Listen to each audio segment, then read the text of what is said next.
There came a moment when I realized the person in front of me didn't care if I lived or died, and I was completely, utterly alone. 3 true encounters with dangerous men horror stories. Story 1. This all started in the fall of 2024, when a guy named Austin sent me a message on Facebook. I was really lonely at the time. I had just transferred from community college to a university in a new city and barely knew anyone. So I messaged him back and we started talking. We had a mutual friend in common, so I figured it was fine. Maybe she had mentioned me to him or he had seen me around somewhere. Things moved quickly from there. We met in person for a date, and after that we were basically inseparable, staying at each other's places almost every night. He seemed so genuinely sweet, and I was happy to have someone like that around. A couple of months in, I moved into his apartment. I know it was fast, but my previous living situation with 6 other girls had become really toxic and I needed out. That was when things started going downhill. He introduced me to his daughter Lily, who was really sweet, and I adored her. He didn't get to see her much, and he always blamed his baby's mother, saying she was insane and using the kid to control him. The more time I spent with him, the more I started seeing a different side of him. It started small. He would scream at me for misplacing a phone charger or putting something in the wrong spot. Over time it got worse and more frequent. He screamed at me almost every single day. If he lost his keys, if I got home from work a little late, if I went to visit family or friends, it was always my fault no matter what. On top of all of that, I would find out later that he had been cheating on me constantly, texting multiple girls ranging from 15 to 22 years old. He was 25. We eventually moved to a larger apartment in a different part of the city and things were okay for a while. I was still completely in the dark about everything he had been doing. Then one night he came home really late and woke me up to show me a tiny kitten he said he found at work. I named her Stripe and she became everything to me. We did absolutely everything together.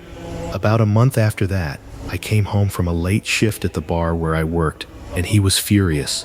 He needed me home earlier to watch his daughter, and he had also lost his keys, so naturally it was all my fault. He screamed in my face and called me names while I just sat there crying.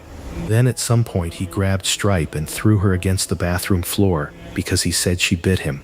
She weighed less than 3 pounds. She had a seizure and died in my arms on the way to the emergency vet while I tried to give her CPR. He killed my kitten. He also had a dog named Cookie that he had beaten to the point of seizures before. I ended up keeping that dog and I never let him have her back. I felt completely trapped after that. I had no friends close enough to call, no family I felt safe enough to stay with. I was isolated with a man I was genuinely scared of. I was afraid to walk through the front door and afraid to leave. I got so depressed I started thinking about suicide because he was spending my money on top of his own and I couldn't have afforded the rent by myself. I had nowhere to go.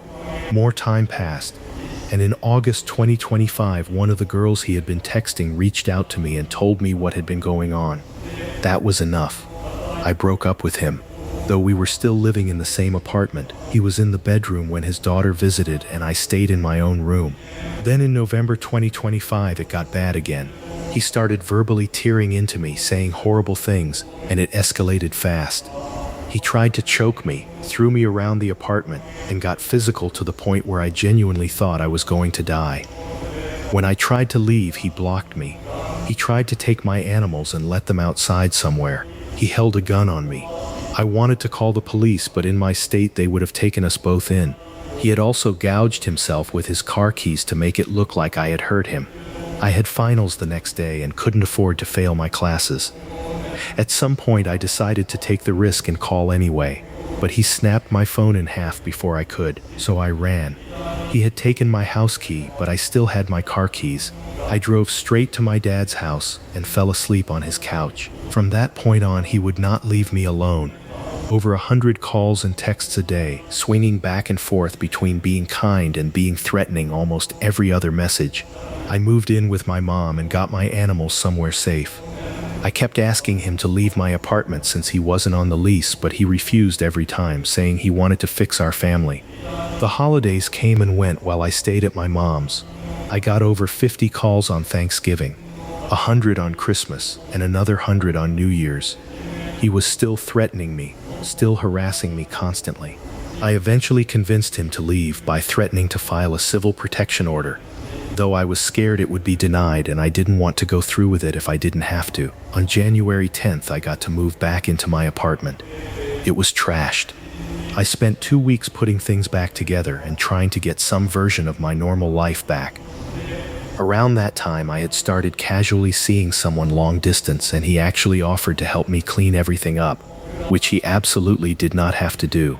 My ex was still harassing me from his real number and from fake numbers, posing as some kind of stalker, sending messages saying he was going to get me and that he knew where I was and what I was doing. In February, I couldn't take it anymore and I filed for the CPO. It was granted based on my testimony. After the court hearing the texts from the fake number stopped, it finally went quiet. I was finally safe. He still tries to mess with me here and there. He has given my number to people telling them I'm easy, and friends have reached out saying they saw strange posts that seemed to be about me. He tried to get family members to contact me and they refused. I still get occasional texts from numbers asking about me, and then mentioning they got my number from Austin. I still need to file a report for him violating the CPO. I still need to find a therapist. But overall, I'm doing okay. I'm with my childhood best friend now, and I feel genuinely happy and safe for the first time in a long time. I do still look over my shoulder whenever I'm out. I don't think that part goes away quickly. Austin, let's not meet again. Story 2. This happened back when I was 20 years old, and even now at 36 I still think about it from time to time. It didn't leave any physical marks. Nobody got seriously hurt, and on paper it probably sounds like something you could brush off. But I can't brush it off, and I haven't been able to for 16 years. It was summer, right at the very start of it. My mom wanted to go visit her older brother, my uncle, who lives pretty far away from us. My dad couldn't come because of work, so my mom decided to bring one of her childhood friends along for the trip instead. It was just the three of us, me, my mom, and her friend, and we planned to stay just under a week like we usually did when we visited that aunt and uncle. It was a comfortable, familiar kind of trip. Nothing unusual about it at all. My aunt and uncle both worked during the day, so on one of the afternoons we had some free time to fill on our own. We decided to go to the movies. Now this was when The Ugly Truth had just come out, the Gerard Butler and Katherine Heigl film. I really wanted to see it because I had the biggest crush on Gerard Butler at the time, and honestly, can you blame me? My mom had seen the trailer though and wasn't interested, so her and her friend decided to go see G-Force instead, the one about the guinea pigs who were secret agents. My mom bought my ticket to my movie, and we figured we'd just meet up in the lobby when both films were done. When I walked into my theater, I looked around and realized I was completely alone in there. Not a single other person. At first I thought that was actually kind of great. I could sit wherever I wanted. I could make whatever comments I felt like out loud. I could just enjoy watching my crush on a huge screen without worrying about anybody around me. I settled into a seat somewhere in the middle. The trailers started playing, and I was in a pretty good mood. The trailers finished, and the film itself started, and that's when I heard the door open behind me. A man walked in. He looked like he was somewhere in his 40s, and when he spoke, he had an accent, though it's been so long now that I genuinely can't remember which one. He comes in, looks around the entire empty theater, and his eyes land on me. Then he walks over and says, "Hi, how are you doing?" I said I was fine, just being polite the way you do. Then he asked me if I was seeing anyone. I remember that hitting me as so strange, so out of place, because I was a complete stranger to this man. We had never met. He had no reason to ask me something like that. But I did what I think most women would do in that situation. I lied. I told him yes, I had a boyfriend, but he couldn't make it to the film because he was at work and I was in town visiting family. I kept my voice calm. I was trying to handle it. He kept trying to make small talk after that. I don't remember the specific things he said because this was a long time ago, and I wasn't exactly focused on cataloging the conversation. I was just hoping he would get the hint and go sit somewhere else. The theater was completely empty. He could have sat literally anywhere. He didn't leave. And then he did something that I was not prepared for at all. He reached out with one hand and stroked my face. Slowly, gently. The way you would touch someone you were in a relationship with. Like we knew each other. Like that was a normal thing to do to a stranger sitting alone in a dark theater. I froze completely. I didn't say anything. I didn't move. I just sat there. I had never been touched like that by someone I didn't know, and my brain just stopped working for a second. When I came back to myself, I told him I needed to run to the bathroom and I'd be right back. He nodded and sat down in the seat right next to where I had been sitting. I got up, walked up the aisle, and went out through the door.